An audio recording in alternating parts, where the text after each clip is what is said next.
Hey hello guys, welcome back to my channel with another video. तो guys पहले जान लेते हैं मेरे बारे में। मेरा नाम है गर्वित वर्मा। मैं आपकी तरह ही स्टूडेंट हूँ गाइज, और मैं भी अभी एग्ज़ाम्स की तैयारी कर रहा हूँ। तो मैंने सोचा कि अपना जो कुछ भी ज्ञान है वो आप लोगों के साथ शेयर करूँ। तो मैं ये वीडियो अभी आपके लिए बना रहा हूँ, जिसमें हम बात करने वाले हैं आज पहले इतिहास के बारे में। ठीक है, भारत के इतिहास के बारे में बात करेंगे, जिसमें हम पहले पढ़ेंगे प्राचीन भारत। जो 3 चैप्टर आते हैं गाइज, प्राचीन भारत, मध्यकालीन भारत और मॉडर्न हिस्ट्री। ठीक है, आधुनिक भारत। तो ये 3 चीज़ें आती है इतिहास के अंदर। तो जो हमारा पहला आता है गाइज प्राचीन भारत, तो उस पर हम बात करने वाले हैं। तो देखो, आज का जो हमारा सेशन रहेगा वो भारत का इतिहास, इस चीज़ को हम पढ़ेंगे। ठीक है, तो चलो वीडियो को स्टार्ट करते हैं। तो देखो, भारत का इतिहास जो था ना गाइज, जो भारत का इतिहास था वो कैसे स्टार्ट हुआ। तो इसमें हम पहले देखते हैं जो भारत का इतिहास है, भारत किसे कहते हैं। ठीक है, तो उत्तर हिमालय से लेकर दक्षिण में समुद्र तक फैला उपमहाद्वीप भारतवर्ष कहलाता है। जो उत्तर हिमालय से दक्षिण में जो समुद्र है ना गाइज, तो वहाँ तक का जो फैला है एक उपमहाद्वीप, उसको कहते हैं भारतवर्ष। ठीक है, तो उसको किस नाम से जाना जाता है? भारतवर्ष के नाम से जाना जाता है। और कहा जाता है कि जो भारत नाम है ना, ये राजा भरत के नाम पर भारत पड़ा था। यहाँ पे देख सकते हैं आप, जो राजा भरत थे, शकुंतला और दुष्यंत के जो पुत्र थे राजा भरत, उन्हीं के नाम पर क्या पड़ा? भारत पड़ा। ठीक है, तो ऐसा कहा जाता है। दूसरी चीज़ आती है यूनानी ग्रीक। जो यूनानी लोग थे, ग्रीक लोग थे, वो इसको क्या कहते थे? इंडिया कहते थे। ठीक है, वो लोग इनको इंडिया कहते थे। और जो मुस्लिम इतिहासकार थे वो इसको हिंदुस्तान कहते थे। अब वो हिंदुस्तान क्यों कहते थे? क्योंकि जो हिंदुस्तान शब्द है वो बना कैसे, वो देखते हैं। पहले देखो, जो मुस्लिम इतिहासकारों ने हिंदुस्तान कहा। अब जो सिंधु नदी से, ठीक है, जो सिंधु नदी थी ना, तो सिंधु नदी से क्या बना? हिंदू बना। ठीक है, सिंधु नदी से हिंदू बना, तो उन्होंने कहा हिंदू। अब स्थान का मतलब होता है स्थान। ठीक है, तो स्थान हो गया वो। तो जो शब्दों के बोलने के तरीके से थोड़ा सा चेंज हो गया ना, तो हिंदुस्तान का उन्होंने सिंधु नदी के कारण ही उन्होंने हिंदुस्तान बोला। अब जो ये हिंदुस्तान है एक फारसी शब्द, ठीक है, फारसी शब्द, एक हिंदू फारसी शब्द है, उससे बना है हिंदुस्तान। तो इस तरीके से भारत का नाम हिंदुस्तान पड़ा। कोई कहता है भारत के नाम से पड़ा, कोई इंडिया, जो यूनानी लोग थे, ग्रीक लोग थे, उन्होंने इंडिया कहा। मुस्लिम इतिहासकारों ने इसको हिंदुस्तान कहा था। ठीक है, अब देखो, इतिहास जो है, इतिहास के 3 पार्ट होते हैं। ठीक है, हमने अभी बताया प्राचीन भारत, एंशिएंट हिस्ट्री। सेकंड आता है मेडिवल हिस्ट्री, मतलब मध्यकालीन भारत। थर्ड आता है आधुनिक आधुनिक काल या आधुनिक भारत। ठीक है, तो मॉडर्न हिस्ट्री। तो ये 3 चीज़ें जो होती है, ये इतिहास के 3 पार्ट होते हैं। तो इसमें हम पहला जो स्टार्ट करने वाले हैं आज, तो वो करने वाले हैं प्राचीन भारत। ठीक है, तो प्राचीन भारत में देखो, पहले तो हम जानेंगे कि इतिहास कैसे जान सकते हैं। इतिहास जानने के क्या स्रोत हैं हमारे पास। ठीक है, तो इतिहास जानने के जो हमारे पास स्रोत हैं, उनमें से प्रमुख हैं गाइज धर्म ग्रंथ। ठीक है, जो धर्म ग्रंथ हैं, इनके कारण हम इतिहास को जान सकते हैं। ठीक है, और दूसरा आता है ऐतिहासिक ग्रंथ। तीसरे आते हैं विदेशी यात्री। चौथा आता है पुरातत्व। अब ये 4 चीज़ों के कारण हम इतिहास को जान सकते हैं। पहला आता है धर्म ग्रंथ। अब देखो, धर्म ग्रंथ में हम बात करते हैं। पहला आता है वेद, फिर आता है वेदांग, फिर आता है पुराण, फिर आता है उपनिषद। ये 4 चीज़ें होती है जिनके कारण हम इतिहास को जान सकते हैं। अब दूसरा पॉइंट आता है ऐतिहासिक ग्रंथ। अब देखो, ऐतिहासिक ग्रंथ क्या होता है? ऐतिहासिक ग्रंथ में जैसे जातक, जातक कथाएं आपने सुना होगा। जातक है, आगम है, फिर अष्टाध्यायी आता है, फिर राजतरंगिणी। जो कल्हण था, उनकी पुस्तक है राजतरंगिणी। तो इन कारणों से हम इतिहास को जान सकते हैं। और विदेशी यात्रियों में देखो, जो चीनी थे, चीनी भारत में बहुत ज़्यादा यात्री आते थे, चीनी। ठीक है, फिर आते हैं यूनानी या रोमन लोग। यूनानी भी बोलते हैं इनको, रोमन भी बोलते हैं। फिर आते हैं अरबी लेखक। ठीक है, अरबी लेखक आते हैं। तो इस तरीके से हम हमारे इतिहास को जान सकते हैं। अब देखो, इतिहास में पहला जो हमने बोला वेद। ठीक है, अब वेदों को हम किस प्रकार से देखेंगे। अब वेद होते क्या हैं, पहले ये समझेंगे। तो जो वेद होते हैं ना, वेद, ठीक है, वेद कितने प्रकार के होते हैं? 4 प्रकार के। कौन कौन से? ऋग्वेद, यजुर्वेद, सामवेद, अथर्ववेद। ठीक है, ये 4 प्रकार के क्या होते हैं? वेद होते हैं। अब वेद, जो वेद थे, वेदों के रचयिता किसको माना जाता है? जो वेदों के रचयिता हैं वो माना जाता है महर्षि कृष्ण द्वैपायन, जिनको वेद व्यास कहा जाता था। ठीक है, महर्षि कृष्ण द्वैपायन यानी वेद व्यास को क्या कहा जाता है? वेदों के रचयिता कहा जाता है। अब आएगा क्वेश्चन, आएगा वेदों के रचयिता कौन है, तो आपने कर देना है द्वैपायन वेद व्यास, मतलब महर्षि कृष्ण द्वैपायन या वेद व्यास, ठीक है। तो नेक्स्ट जो था ऋग्वेद। अब ऋग्वेद हमारा क्या है, ये सबसे प्राचीन वेद है, ठीक है। ऋग्वेद क्या है, सबसे प्राचीन वेद है, और अथर्ववेद क्या है, ये सबसे नया वेद है, ठीक है। सबसे प्राचीन वेद कौन सा, ऋग्वेद। सबसे नया वेद कौन सा, अथर्ववेद, ठीक है। अब जो ये जो वेद होते हैं ना, 4 प्रकार के वेद हैं। अब वेदों के भी क्या होते हैं, उपवेद होते हैं। क्या होते हैं गाइज, उपवेद होते हैं। उपवेदों में देखो ऋग्वेद का जो जो ऋग्वेद है ना, इसका उपवेद कौन सा है, वो है आयुर्वेद। मतलब ऋग्वेद का भी एक उपवेद है जिसको आयुर्वेद कहते हैं, वैसे ही अथर्ववेद का भी एक उपवेद है जिसको हम क्या कहते हैं, शिल्पवेद कहते हैं। तो इस तरीके से हमने 4 वेदों के बारे में डिस्कस कर लिया, ठीक है। आगे इनके बारे में पढ़ेंगे, इनके अंदर क्या क्या चीज़ें होती हैं, ठीक है। तो आगे देखो, जो पहला हमारा टॉपिक होगा ना, वो क्या होगा, ऋग्वेद होगा। अब देखो ऋग्वेद होता क्या है, हमने बताया अभी ऋग्वेद के बारे में, ठीक है। ऋग्वेद क्या था, सबसे प्राचीन वेद था, जो सबसे पुराना वेद था वो क्या था, ऋग्वेद था।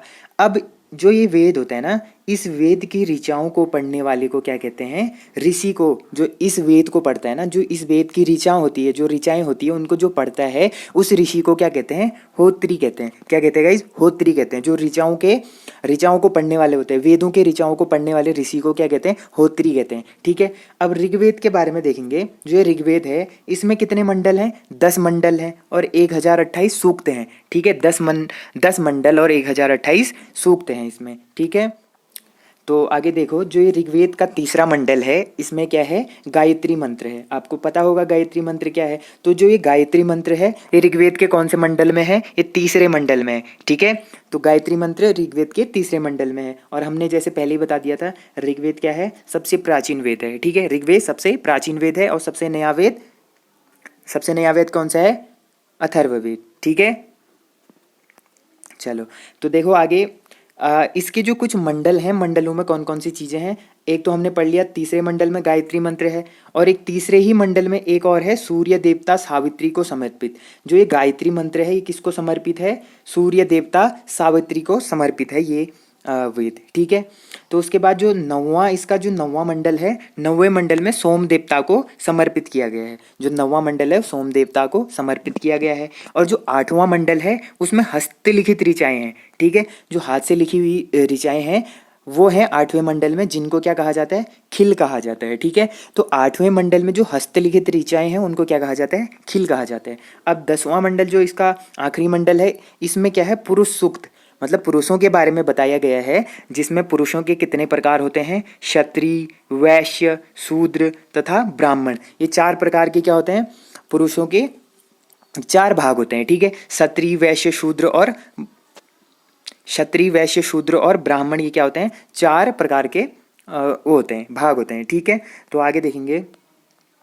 अब इससे पहले हम एक चीज़ में कंफ्यूज होते हैं ना। पहला हमने जैसे BC AD ये चीज़ें पढ़ी, मतलब ईसा मसीह के जन्म से पूर्व का समय और ईसा मसीह के जन्म के बाद का समय, उसको क्या कहा जाता है, BC AD कहा जाता है। अब BC AD का मतलब देखो, BC का मतलब होता है बिफोर द जीसस क्राइस्ट, मतलब जब जीसस का जन्म हुआ था, ईसा मसीह का जन्म हुआ, उससे जो पहले का समय होता है, इसको बोलते हैं ईसा पूर्व, मतलब BC, ठीक है। कंफ्यूज नहीं होना है। BC का मतलब होता है ईसा पूर्व, ईसा मसीह के जन्म से पहले, और AD का मतलब होता है एनो डोमिनी, मतलब ईसा मसीह के जन्म के बाद का समय क्या कहलाता है, AD कहलाता है, ठीक है। तो ईसा मसीह का जन्म कब हुआ था, 0 ईस्वी में, क्योंकि इनके जन्म के बाद ही जो हमारा कैलेंडर चलता है, जो ईस्वी चलती है, वो इन्हीं के जन्म के बाद चलता है। तो इस हिसाब से इनका जन्म कब हुआ, 0 ईस्वी में। जब इनके जन्म को 1 साल पूरा हुआ, तब क्या आया, 1 ईस्वी, मतलब 1 साल पूरा हुआ। वैसे ही 100 साल पूरे होंगे, 200 साल हुआ, 200 ईस्वी, और उसके बाद 1950 हुए तो 1950 ईस्वी। इस तरीके से इनका आगे को चलता रहता है, ठीक है।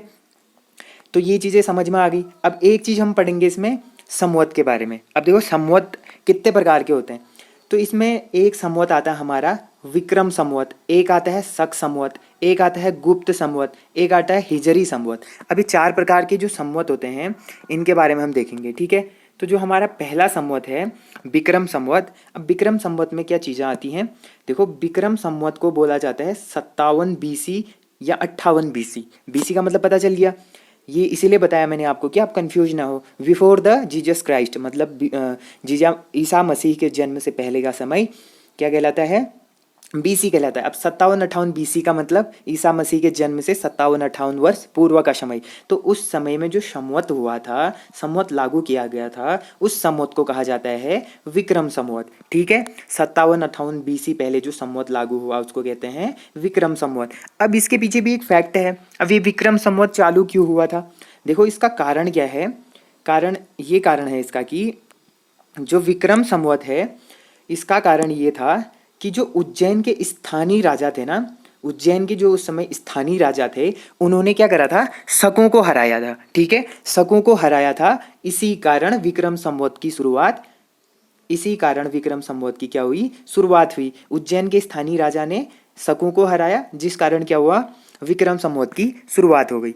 तो पहले एक चीज हम देखेंगे, जो प्राचीन भारत था हमारा, उस पर बहुत सारे शासकों ने क्या करा था, आक्रमण करा था, बहुत सारे वंशों ने आक्रमण करा था, जिसमें सबसे पहले कौन थे, हिंदी यूनानी, फिर कौन थे, शक, फिर पहलव, कुषाण, इतने शासकों ने या फिर मतलब बोल सकते हैं वंशों ने आक्रमण करा था प्राचीन भारत पर, उनको बोलते हैं हिंदी यूनानी, शक, पहलव तथा कुषाण, ये 4 प्रकार के थे। ठीक है, तो इन्हीं में जो शक के बारे में पढ़ रहे हैं, तो जो ये शक थे उनको क्या किया था, उज्जैन के स्थानीय राजा ने इन्हीं को हराया था, ये शकों को। ठीक है, जो प्राचीन भारत पर जिन्होंने आक्रमण किया था उनको उज्जैन के स्थानीय राजा ने हराया था। ठीक है, इसी कारण विक्रम संवत की क्या हो गई, शुरुआत हो गई। अब विक्रम संवत के बारे में पता चल गया कि उज्जैन के स्थानीय राजा ने शकों को हराया, इस कारण विक्रम संवत की शुरुआत हुई। कब हुई, 57 से 58 बीसी। ठीक है, अब जो दूसरा आता है हमारा, दूसरे में हम पढ़ेंगे शक संवत। अब देखो शक संवत क्या होता है, शक संवत 78 ईस्वी को बोला जाता है। ठीक है, 78 ईस्वी को क्या बोला जाता है, शक संवत।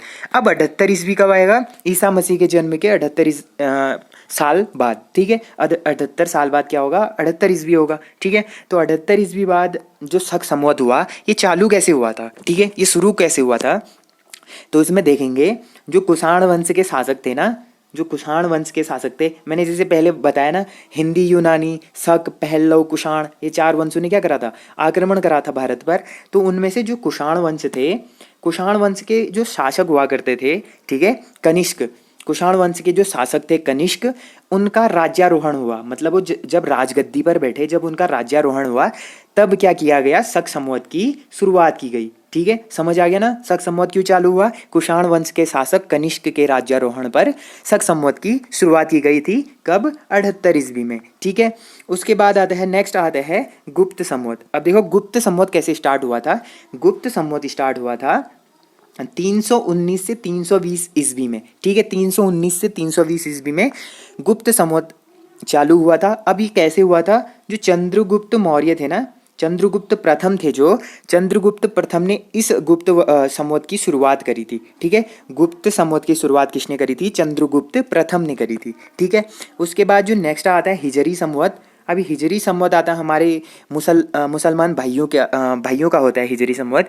तो हिजरी संवत की शुरुआत कब हुई थी, 622 ईस्वी में। ठीक है, 622 ईस्वी में क्या हुआ था, हिजरी संवत की शुरुआत हुई थी। ठीक है, तो देखो दोस्तों आगे, तो ये स्टार्ट कैसे हुआ था, जो इस्लाम धर्म के पैगंबर थे ना, हजरत मोहम्मद साहब, इनको तो आप जानते हैं। इस्लाम धर्म, जो इस्लाम धर्म था उसको बनाया किसने, इसके संस्थापक कौन थे, तो इसके संस्थापक थे हजरत मोहम्मद साहब। ठीक है, तो इन्होंने ही हिजरी संवत की शुरुआत करी सन 622 ईस्वी में। ठीक है, 622 ईस्वी में हिजरी संवत की शुरुआत करी। अब शुरुआत क्यों करी, इसके बारे में भी देखते हैं।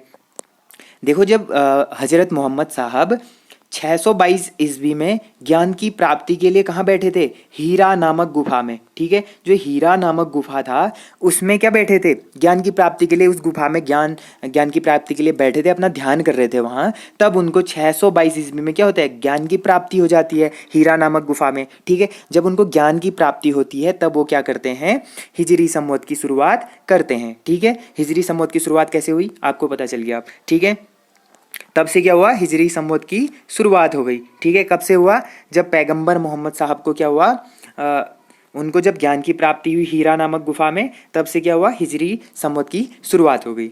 हाँ, इसी में एक चीज़ और, जो मैंने बताया था ना कि उज्जैन के स्थानीय राजा ने शकों को हराया था, जो स्थानीय राजा थे उनके शकों को हराया था। शकों को हराने के बाद इन्होंने क्या करी थी, एक विक्रमादित्य की उपाधि धारण की थी। एक विक्रमादित्य की उपाधि थी, उनको धारण की थी इन्होंने सबसे पहले। शकों को हराने के बाद विक्रमादित्य की क्या की थी, उपाधि धारण की थी। ठीक है, तब से ही इनको विक्रमादित्य बोला जाता है। मतलब जो अब आप ये बोल सकते हो कि जो उज्जैन के स्थानीय राजा थे वो कौन थे, विक्रमादित्य थे, क्योंकि उनको क्या मिल गई, विक्रमादित्य की उपाधि मिल गई। ठीक है, विक्रमादित्य की क्या मिल गई, उपाधि मिल गई, इसीलिए इनको विक्रमादित्य कहा जाता है। अब देखो जो विक्रमादित्य है ना, ये विश्व का सबसे ज़्यादा फेमस उपाधि है। ठीक है, ये सबसे ज़्यादा फेमस उपाधि है। इस उपाधि में देखो 14 विक्रमादित्य हैं। ठीक है, जो ये विक्रमादित्य की उपाधि है ये 14 लोगों को मिला है अभी तक। ठीक है, अभी तक टोटल कितने विक्रमादित्य की उपाधियां हैं, 14 विक्रमादित्य की उपाधियां हैं। पहला तो ये मिल गया उज्जैन के स्थानीय राजा को, बाकी बाद में जाते जाते मुगलों के टाइम से बाद में तक का बहुत टाइम बाद तक का क्या होता है, ये विक्रमादित्य की उपाधि मिलती है। ठीक है, इस प्रकार से हमने सारे संवतों को भी क्लियर कर दिया। अब जो हाँ, जो दूसरा वेद आता है उस वेद का नाम क्या है, यजुर्वेद। ठीक है, अब यजुर्वेद जो दूसरा वेद हमारा, यजुर्वेद का भी एक उपवेद है। जैसे हमने पढ़ा ऋग्वेद का, जो ऋग्वेद था उसका जो उपवेद था उसको क्या कहते थे, आयुर्वेद। वैसे यजुर्वेद का जो उपवेद है उसको बोलते हैं हम धनुर्वेद। ठीक है, धनुर्वेद क्या है, यजुर्वेद का एक उपवेद है। ठीक है, तो उसके बाद जो यजुर्वेद में जो ऋचाएं होती हैं, ऋचाएं पढ़ने वाले को क्या कहते हैं, अहवर्यु कहते हैं। ठीक है, यजुर्वेद की ऋचाओं को पढ़ने वाले को अहवर्यु कहते हैं। ठीक है, तो ये जो ऐसा वेद है ना, जो ये यजुर्वेद है, ये ऐसा वेद है जो गद्य तथा पद्य दोनों टाइप के उसमें लिखा गया है। गद्य में भी लिखा गया है और पद्य में भी लिखा गया है यजुर्वेद को। ठीक है, और जो ये यजुर्वेद है इसमें क्या है, बलिदान की विधि का वर्णन किया गया है। जो बलिदान की विधि होती है उसका वर्णन किस में किया गया है, यजुर्वेद में किया गया है। ठीक है, तो इस तरीके से हमारा 2 वेदों के बारे में हमने अच्छे से कंप्लीट कर लिया है। तो नेक्स्ट जो वेद आता है वो है हमारा सामवेद। ठीक है, सामवेद जो तीसरे नंबर का वेद है, इसका भी एक उपवेद है। ठीक है, जैसे हमने पहले उसका उपवेद पढ़ा, ठीक है, वैसे ही इसका भी एक उपवेद है जिसको क्या बोलते हैं, गंधर्व वेद। ठीक है, सामवेद का उपवेद जो है उसको बोलते हैं गंधर्व वेद। और जो इसकी ऋचाओं को पढ़ने वाला होता है उसको बोलते हैं उदात्री। ठीक है, उदात्री बोलते हैं सामवेद की ऋचाओं को पढ़ने वाला। और इस सामवेद में क्या है, संगीत को महत्व दिया गया है। मतलब संगीत का जो व्याख्या की गई है, संगीत की व्याख्या जो है वो सामवेद में की गई है। ठीक है, और इसी में 1810 सूक्त हैं। ठीक है, कितने हैं, 1810 सूक्त हैं जो कि ऋग्वेद से लिए गए हैं। अब हमने पढ़ा था पहले ऋग्वेद को। अब ऋग्वेद में कितने थे, 1028। ठीक है, कितने, 1028 सूक्त थे। ठीक है, 1028 सूक्त थे और 10 क्या थे, मंडल थे। ठीक है, तो आगे देखो, तो जो सामवेद के जो सूक्तें हैं वो उनको कहाँ से लिया गया है, उनको लिया गया है ऋग्वेद से। ठीक है, इस वेद में मुख्यतः यज्ञों के अवसर पर गाए जाने वाले ऋचाओं का संकलन है। ठीक है, जो ये वेद है ना सामवेद, इसमें जो यज्ञों के अवसर पर गाए जाने वाले वेद होते थे या गाए जाने वाली जो ऋचाएं होती थी उनका संकलन किया गया है इस वेद में। ठीक है, तो इस तरीके से हमने ये वाला वेद भी क्लियर कर दिया है। अब जो हमारा लास्ट वेद बचता है जिसको बोलते हैं हम, क्या बोलते हैं, अथर्ववेद। अब देखो अथर्ववेद में क्या है, अथर्ववेद की रचना, पहले तो अथर्ववेद क्या है, ये हमारा सबसे नया वेद है। अब इसकी रचना किसने की थी, अथर्वा ऋषि ने करी थी। ठीक है, अथर्वा ऋषि ने क्या करी थी, अथर्ववेद की रचना करी थी। प्रजापति को क्या माना जाता है, देवता माना जाता है। जो प्रजापति होते हैं उनको क्या मानते हैं, देवता मानते हैं इस वेद में।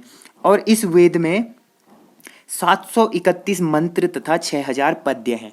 731 मंत्र हैं तथा 6000 क्या हैं, पद्य हैं। और जो ये वेद होता है इसमें जादू, टोना, वशीकरण तथा बलिदान का उल्लेख किया गया है। इस वेद में जादू, टोना, वशीकरण तथा बलिदान की व्याख्या की गई है। ठीक है, और इस वेद को पढ़ने वाले क्या कहलाते हैं, सॉरी, इस वेद का एक उपवेद है। ठीक है, इस वेद का क्या है, एक उपवेद है जिसको क्या बोलते हैं, शिल्पवेद बोलते हैं। अथर्ववेद का क्या है, एक उपवेद है जिसको क्या बोलते हैं हम, शिल्पवेद बोलते हैं। ठीक है, और इसकी ऋचाओं को पढ़ने वाला ब्रह्मा। ठीक है, ब्रह्मा बोले जाते हैं इसको। अथर्ववेद की ऋचाओं को पढ़ने वाले को ब्रह्मा बोला जाता है। और ये जो ये वेद है इसमें कन्याओं के जन्म की निंदा करने वाला वेद, मतलब इस वेद को क्या कहा जाता है, कन्याओं के जन्म की निंदा करने वाला वेद कहा जाता है। इसमें जो कन्याएं पैदा होती थी उनकी निंदा करता था ये वेद। ठीक है, तो इस वेद को इसीलिए कन्याओं के जन्म की निंदा करने वाला वेद भी कहा जाता है। ठीक है, तो आगे देखेंगे, वेद के बाद अब हमने पढ़ लिया वेद। वेद के बाद क्या आते हैं? वेदांग आते हैं, ठीक है। वेद के बाद क्या आते हैं? वेदांग। अब वेदांगों की संख्या कितनी है? 6। वेदांगों की संख्या कितनी है? 6। अब कितने होते हैं? 6 वेदांग होते हैं। वेदों को भली भांति समझने के लिए ही वेदांगों की रचना की गई थी। वेदों को भली भांति समझने के लिए क्या किया गया था? वेदांगों की रचना की गई थी। अब इस 6 वेदांगों में कौन कौन से हैं? शिक्षा, ज्योतिष, कल्प, निरुक्त, छंद और व्याकरण। ये 6 प्रकार के क्या हैं? वेदांग हैं, ठीक है। शिक्षा, ज्योति, कल्प, निरुक्त तथा छंद और व्याकरण, ये 6 प्रकार के वेदांग हैं, ठीक है। तो देखो, वेदांगों के बाद हम बात करेंगे पुराणों के बारे में, ठीक है। जो पुराण होते हैं, पुराण कितने प्रकार के हैं? 18 प्रकार के क्या हैं? पुराण हैं। तो जो पुराणों के रचयिता हैं वो किसको माना जाता है? लोमहर्ष, ठीक है। लोमहर्ष और उनका जो पुत्र था उग्रसर्वा, ठीक है। लोमहर्ष और उनके पुत्र उग्रसर्वा को क्या माना जाता है? पुराणों के रचयिता माना जाता है, ठीक है। वेदों के रचयिता कौन थे? वेदों के रचयिता वेद व्यास, ठीक है। कौन थे? वेद व्यास। वेद व्यास वेदों के रचयिता थे और लोमहर्ष और उनके बेटे उग्रसर्वा क्या हैं? पुराणों के रचयिता है। और जो 18 पुराण हैं इनमें से सबसे प्राचीन पुराण, ठीक है, जो सबसे प्राचीन पुराण है उनमें सबसे प्राचीन पुराण आता है कौन सा? मत्स्य पुराण। फिर आता है विष्णु पुराण, फिर आता है वायु पुराण, ब्राह्मण पुराण और भागवत पुराण। अब देखो, जो ये मत्स्य पुराण है, मत्स्य पुराण में आंध्र सातवाहनों के बारे में लिखा गया है। आंध्र सातवाहन होते थे जो, उनके बारे में लिखा गया है। और जो दूसरा आता है विष्णु पुराण, विष्णु पुराण में मौर्य वंश की व्याख्या की गई है, ठीक है। विष्णु पुराण में मौर्य वंश की व्याख्या की गई है। और जो ये वायु पुराण है, वायु पुराण में गुप्त वंश की व्याख्या की गई है, ठीक है। वायु पुराण में गुप्त वंश की व्याख्या की गई है, ठीक है। तो उसके बाद आगे देखेंगे। अब हमने पढ़ लिया, पुराण भी पढ़ लिए। वेदों के बाद हमने वेदांग पढ़े, वेदांगों के बाद हमने पुराण पढ़े, पुराणों के बाद हम क्या पढ़ेंगे? आरण्यक, ठीक है। आरण्यक पढ़ेंगे, ठीक है। अब आरण्यक होते क्या है? अरण्यकों में आते हैं उनका, उसके बाद अरण्यक आता है। अरण्यकों के बारे में ज़्यादा डिटेल नहीं है। अरण्यकों के बाद आता है सीधे उपनिषद, ठीक है। अरण्यकों के बाद आता है उपनिषद। उपनिषदों की संख्या कितनी है? 108 उपनिषद हैं, ठीक है। कितने उपनिषद हैं? 108 उपनिषद हैं। अब देखो, इनमें से सबसे छोटा जो उपनिषद है उसको क्या कहा जाता है? छांदोग्य कहा जाता है। क्या कहा जाता है? छांदोग्य कहा जाता है सबसे छोटे उपनिषद को, ठीक है। अब उपनिषदों में सबसे छोटा तो छांदोग्य हो गया। और मुंडकोपनिषद जो आता है, इसमें एक उपनिषद आते हैं ना, मुंडकोपनिषद। जो ये मुंडकोपनिषद है, यहाँ से हमारा जो राष्ट्रीय जो वाक्य है सत्यमेव जयते, इसको कहाँ से लिया गया है? मुंडकोपनिषद से लिया गया है। सत्यमेव जयते को मुंडकोपनिषद से लिया गया है, ठीक है। तो सबसे छोटा छांदोग्य हो गया, ठीक है। सबसे छोटा क्या हो गया? छांदोग्य हो गया। अब उपनिषदों का मतलब देखेंगे कि उपनिषद होते क्या हैं, उपनिषद किसे कहते हैं। तो गुरु के समीप बैठकर ज्ञान प्राप्त करना क्या कहलाता है? उपनिषद कहलाता है। गुरु के समीप बैठकर ज्ञान प्राप्त करना क्या कहलाता है? उपनिषद कहलाता है, ठीक है। तो ये थी हमारी उपनिषदों के बारे में। इसके बाद हम देखेंगे एक उपनिषद है शतपथ उपनिषद, ठीक है। जो शतपथ उपनिषद है, इसमें स्त्री को पुरुष का अर्धांगिनी बताया गया है। स्त्री को क्या बताया गया है? पुरुष का अर्धांगिनी बताया गया है। और जो दूसरा है जालापोपनिषद, जाबालोपनिषद, ठीक है। जाबालोपनिषद जो है उसका उल्लेख, उसमें क्या उल्लेख किया गया है? चारों आश्रमों का, जो 4 आश्रम होते हैं उनका क्या किया गया है, इसमें उल्लेख किया गया है, ठीक है। तो इस तरीके से हमने आज क्या पढ़ लिया गाइज? तो इस तरीके से हमने आज पढ़ लिया, वेदों के बारे में पढ़ लिया, ठीक है। वेदों के बारे में पढ़ा, उसके बाद वेदांग पढ़ लिए, फिर अरण्यक, फिर उपनिषद। अब उपनिषदों की संख्या 108। उनमें से जो मुंडकोपनिषद है सबसे फेमस है, क्योंकि यहाँ से सत्यमेव जयते लिया गया था। उसके बाद कौन सा आता है? शतपथ, जिसमें स्त्री को पुरुषों का अर्धांगिनी बताया गया है। फिर आता है जाबालोपनिषद, ठीक है। इसमें किसका उल्लेख किया गया है? चारों आश्रमों का उल्लेख किया गया है। तो इस तरीके से हमने वेद, वेदांग, अरण्यक और उपनिषदों के बारे में पढ़ लिया। तो गाइज, कल हम पढ़ने वाले हैं ऐतिहासिक ग्रंथों के बारे में, ठीक है। ऐतिहासिक, जो भी ऐतिहासिक ग्रंथ होंगे हमारे, उनके बारे में हम कल डिस्कस करेंगे। और दूसरी चीज़ हम क्या डिस्कस करने वाले हैं? कल हम डिस्कस करेंगे भारत में आने वाले विदेशी यात्रियों से मिलने वाली जानकारी। जो भी विदेशी यात्री आए थे ना, जो भी विदेशी यात्री आए थे भारत में, ठीक है। इनसे जो भी हमें क्या मिलती है, जानकारी मिलती है, जो भी जानकारी हमें इनसे मिलती है उसके बारे में हम कल डिस्कस करेंगे, ठीक है। तो गाइज आज के लिए इतना ही। और आपको ये सेशन कैसा लगा कमेंट में ज़रूर बताइए, और आगे को ऐसे ही सीरीज को कंटिन्यू रखने के लिए थोड़ा सा सपोर्ट करना। मैं जो प्राचीन भारत के सारे टॉपिक्स होंगे उनको मैं अच्छे से क्लियर कराऊंगा। इसको ख़त्म करने के बाद हम मेडिवल हिस्ट्री में आएंगे, फिर आगे को भी हमारा चलते रहेगा। पहले हम इस चीज़ के बारे में पढ़ते हैं। तो हमारा जो पहला टॉपिक था वेद वेदांग, इनको हमने आज क्लियर कर दिया है, ठीक है। तो हमारे ये आज का क्लियर हो चुका है। बाकी हम कल पढ़ेंगे ऐतिहासिक ग्रंथ तथा विदेशी यात्रियों से मिलने वाली जानकारी के बारे में, ठीक है। तो आपको ये सेशन कैसा लगा कमेंट करके ज़रूर बताना, और मेरे चैनल को सब्सक्राइब करके सपोर्ट करना गाइज। तब तक के लिए थैंक यू सो मच। और जो मेरे नोट्स हैं इनकी आप स्क्रीनशॉट ले सकते हैं, मैं लास्ट में आपको प्रोवाइड करा दूंगा, ठीक है। तो थैंक यू सो मच।